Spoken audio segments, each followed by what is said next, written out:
अब हामी रुटिन कार्यमा व्यस्त छौँ। अब नयाँ आर्थिक वर्षको मिलान के अरे बजेट बनाउनु पर्ने छ, त्यसको लागि लागेको छ नीति कार्यक्रम र बजेट। अहिलेको जुन बजेट निर्माणको कुराहरू छ होइन, अब यो सरकार चेन्ज भएको छ, नयाँ नवनिर्वाचित सरकार आएको छ, त्यसले त उनीहरूले चाहिँ अब केही नियमहरू पनि फेरबदल गरिरहेको छ नि त, त्यसले स्थानीय सरकारको चाहिँ बजेट निर्माणमा केही असर गर्छ?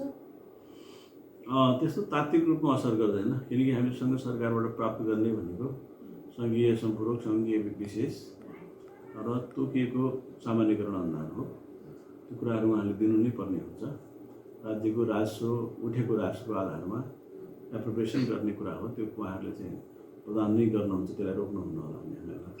हामीले हाम्रो रुटिन योजनाहरू कार्यक्रमहरू जो विगतमा सञ्चालनमा ल्याएका थियौँ, ती योजनालाई हाम्रो अब निर्वाचनको करिब अन्तिम वर्ष भएको हुनाले, कार्यान्वयनको अन्तिम वर्ष भएको हुनाले हामी चाहिँ त्यसलाई सम्पन्न गर्ने मात्रै लाग्छौँ र त्यसलाई सम्पन्न गर्छौँ।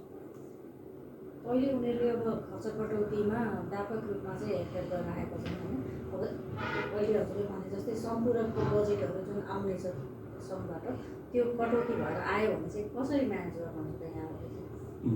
सम्पूरकको बजेट भनेको अहिले उहाँहरूले हामीलाई दिने भने 40% योजनाको 40% रकम मात्रै हो, 60% हामीले आफैले राख्नुपर्ने हुन्छ।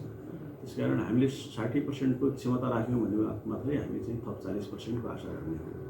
त्यसकारणले उहाँहरूले कटौती गरिहाल्नुहुन्छ र त्यसले हामीलाई असर परिहाल्छ जस्तो हामीलाई लाग्दैन। हाम्रो नगरपालिकाको आन्तरिक आम्दानीका स्रोतहरू चाहिँ के छन्? आन्तरिक आम्दानीका स्रोतमा अब त्यही ढुङ्गा गिट्टी बालुवाबाट आउने रोयल्टी, अन्य चाहिँ रोयल्टीको स्रोतहरू लगायतको चाहिँ विषयहरू हो। त्यसकारण हाम्रो धेरै ठुलो आन्तरिक आम्दानी नभए पनि हामीले कतिपय कुराहरूमा विगतमा लिजा भन्ने गर्थ्यौँ, अहिले एलजी पास हुन्छ। त्यसै किसिमले वित्तीय सामान्यकरण अनुदान आदि इत्यादि हुन्छ। त्यो सम्पूर्ण इन्डिकेटर मार्फत हामीले प्राप्त गर्ने कुराहरू हाम्रो लागि सन्तोषजनकै हुन्छ। हजुर आफ्नो पनि कार्यकाल लगभग अब अन्तिममा छ होइन, एउटै यो कार्यकालसम्म पुग्दाखेरि चाहिँ कतिको सन्तुष्ट हुनुहुन्छ आफ्नो कामबाट? म धेरै कुराहरूमा सन्तुष्ट छु। अपेक्षित किसिमको चाहिँ काम चाहिँ त कतिपय कामहरू भएन। सरकारको अस्थिरता, सङ्घीय सरकारको अस्थिरताले धेरै कुराहरूले असर पार्यो। गत वर्ष अब यही चालु वर्षमा हाम्रो करिब 21 करोड रुपियाँका योजनाहरू अहिले स्थगन भएको छ।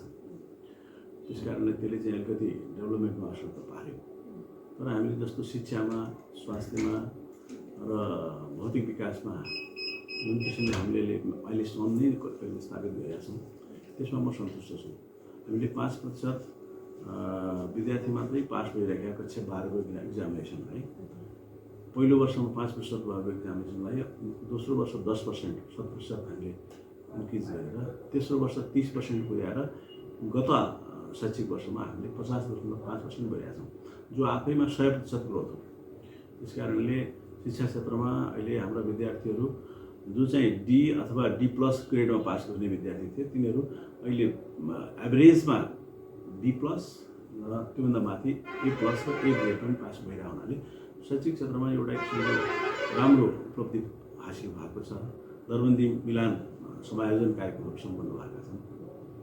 सँगसँगै स्वास्थ्यको क्षेत्रमा पनि हामीले विभिन्न हाम्रा सेवाहरूलाई अगाडि बढाएका छौँ। हाम्रा बाटाघाटाहरूका तपाईँको माइलेजहरू बढेका छन्। बाटोघाटोहरू कालोपत्री हुने काम चाहिँ ठुलो लार्ज स्केलमा भएको छ।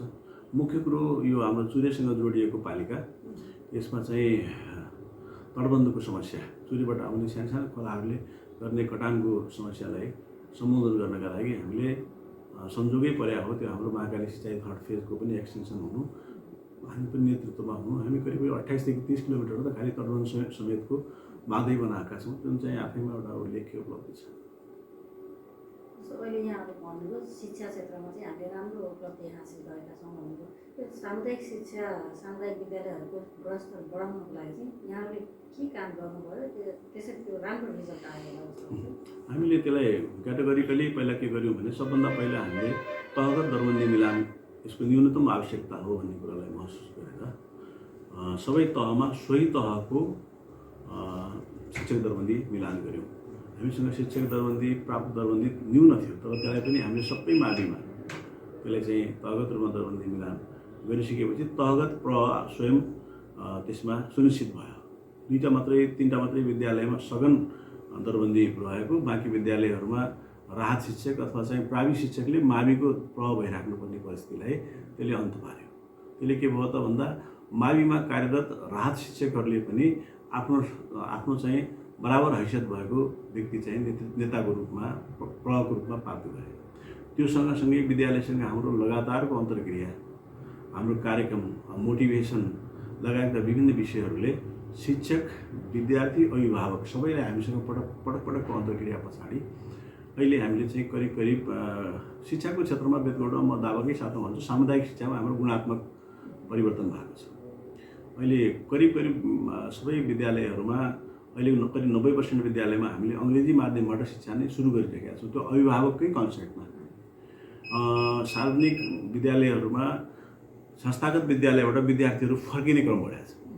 विगतमा अलिकति सक्नेले संस्थागत विद्यालयमा बोर्डिङमा गएर बच्चा पढाउँथ्यो भने अब बोर्डिङका बच्चाहरू पनि रिभर्स हुन सक्ने परिस्थिति आएको छ। त्यस कारण शिक्षाको क्षेत्रमा शिक्षामा एकैचोटि परिवर्तन हुँदैन पनि 5 वर्षको लगानी पछाडि 6औं वर्षमा अलिकति आउटपुट देखिने हो। हामीले त्यसलाई चाहिँ क्याटलाइज गर्नका लागि, त्यसलाई अझ अभिप्रेरित गर्नका लागि, त्यसलाई फेसिलिटेसन गर्नका लागि हामीले कतिसम्म गरेका छौँ भने कक्षा 8, कक्षा 10 र कक्षा 12 को सम्पूर्ण विद्यार्थीहरूलाई, चाहे त्यो सामुदायिक विद्यालयका विद्यार्थी हुन् चाहे बोर्डिङका विद्यार्थी हुन्, सबैलाई उनीहरूको वार्षिक परीक्षाभन्दा अगाडि कोचिङ दिने गरेका छौँ।